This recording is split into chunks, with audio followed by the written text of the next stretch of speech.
you my experience, my career experience. And I think it's related to what we're talking about tonight, which is transformation, because I've had the fortune of about 2.5 decades of transformation. So I've been in roughly what I would say 3 industry chapters in my life. And each one of those industry chapters were all about transformation that's been inspired or powered by a certain vision. So that's my 25-career journey. So let me just test you, because today is, let me test if you're going to relate to some of my stories. And because today is Thursday, it's Throwback Thursday. So if you're laughing, you were probably born in the 70s or the 80s. So, because you still remember what this phone was.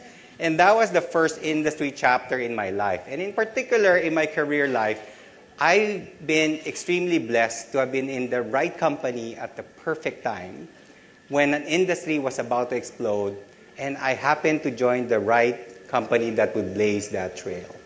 And in this particular example, in 1993, I joined a startup company.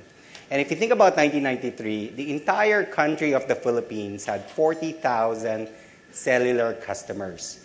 And if any one of you in this room does not have a cell phone, then I think that's going to shock everyone. But back then, the entire country had 40,000. And if you think about today, the Philippines registers now over 100 million mobile phones. And back in 93, I happened to join a startup company who had a big dream and a big vision. And they said, we are going to be the #1 telecommunications company in this country. And like with many other countries, their telecoms industry started with a monopoly. And that time, I was part of that operation. I was part of the first 50 employees. And part of what we were selling were phones like this. We called it the Motorola brick phone, if you're not familiar with that. It is military specs by Motorola. It is meant to be virtually indestructible. So part of our sales pitch when we're selling in our offices to a potential client was do a drop test. We'll drop the phone and demonstrate it's still working. The ads then of Motorola is phones like this being run over by a car and they'll still work. Or they'll be caught in fire and they'll still work. So it was fantastic. That was how we started in that particular industry. Cut the story short, 5 years later, in that particular company, it exactly did what it said it was going to do. And since then became the largest telco company. So startup that dreamed big, had a vision. And for me, that first chapter was about building a company, a vision about how do you get a startup with no experience and no credentials and just go with a big dream and go for it.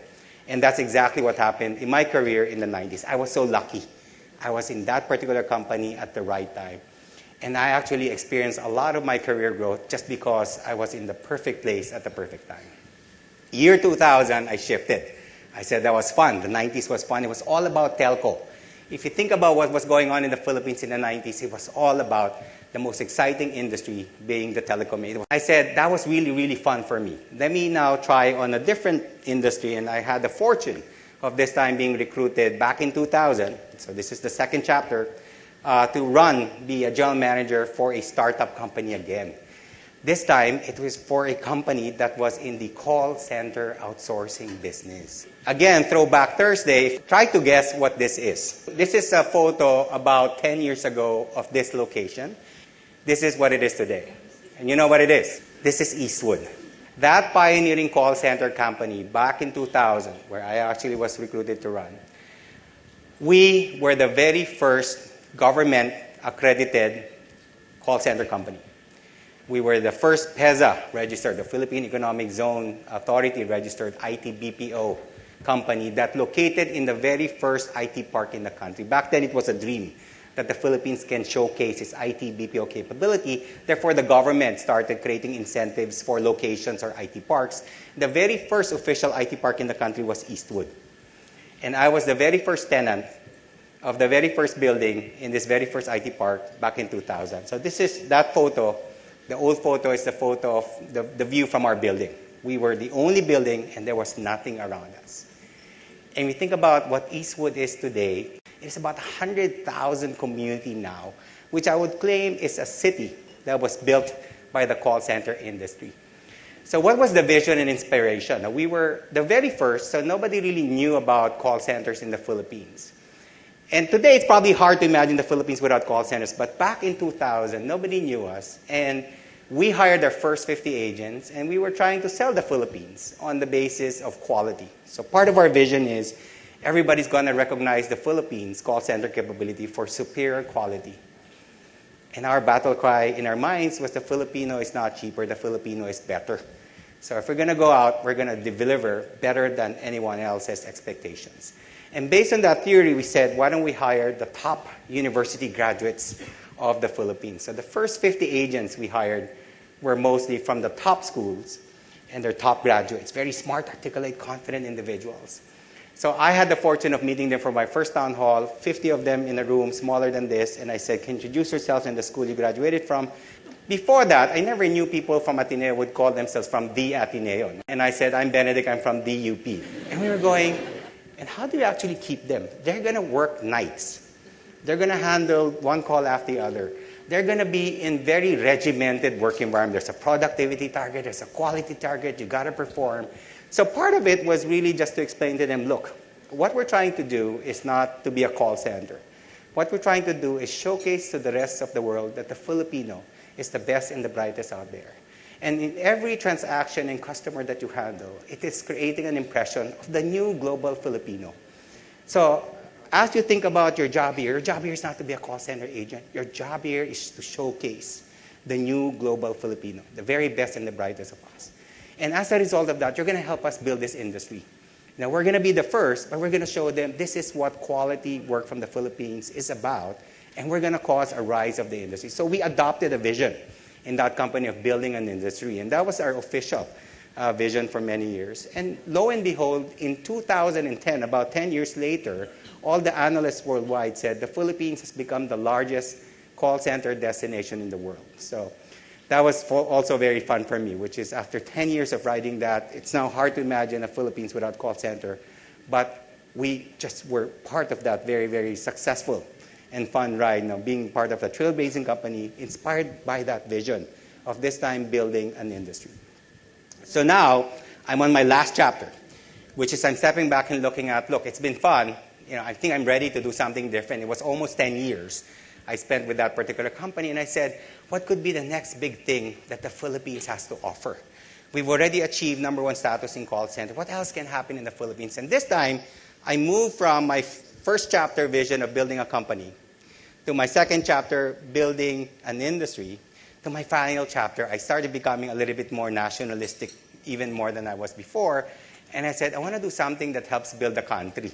So that was me, trying to look for a vision that will inspire me and create passion in me. And that's when I started thinking about, okay, what else can the Philippines be great at? Look, what does the Philippines has a lot of? One of the things that is unique about the Philippines that we can be globally competitive at is we have a very large population. And we tend to reproduce a lot still. And you think about that, and a vision for me helps you, not just inspires you, but transform you. A vision allows you to turn water into wine. It allows you to make lemonade out of lemon. So when you're stepping back, and this is my third chapter of my career, I was thinking, what else can the Philippines be great at? There's a lot of Filipinos, right? Young, educated, English-speaking workforce who had a national service authenticity, which is uniquely Filipino. Our customer-orientedness is uniquely. That's a raw material that is unbeatable combination. So that was what I was thinking was the third chapter. If the Philippines got discovered for its call center global talent, that was just part one. Part two, or act two, is how that just introduces us to even the other professional capabilities we can be great at. If we can be #1 and the best at call center, why can't we be #1 in IT? Why can't we be #1 in finance and accounting? Why can't we be #1 in health administration? Why can't we be #1 in all of these knowledge professionals? So I started getting excited with the idea of after call center, which is the last chapter, maybe I should be part of an industry that showcases the Philippines as the knowledge professional capital of the world, where you find the best and the brightest talent. And I was looking across the industry and I said, everybody who was known and big was really focusing on call center or voice. The only one that was big and known that was non-voice, or at least voice plus many others in IT and BPO, was actually Accenture. And at that time, we had about 16,000 employees when I joined. And the moment I joined, it was followed by the last 4.5 years of the fastest growth years of Accenture in the Philippines. That number before has now doubled. Now we're now over 30,000. And those have been the most exciting years for our growth in the country. And I kind of now say this is the third time I've made an industry chapter jump, and it's been really phenomenal. And I kind of go back and say it all started with a certain vision. The first company that envisioned we're going to be the best #1 company in the Philippines in telco, to my second vision, which is we're going to build an industry from scratch and become #1 in the world. And this time, everything that inspires me is about the vision of how do you help the country get back on its feet and achieve, better status. And that is what I'm realizing from my work in Accenture.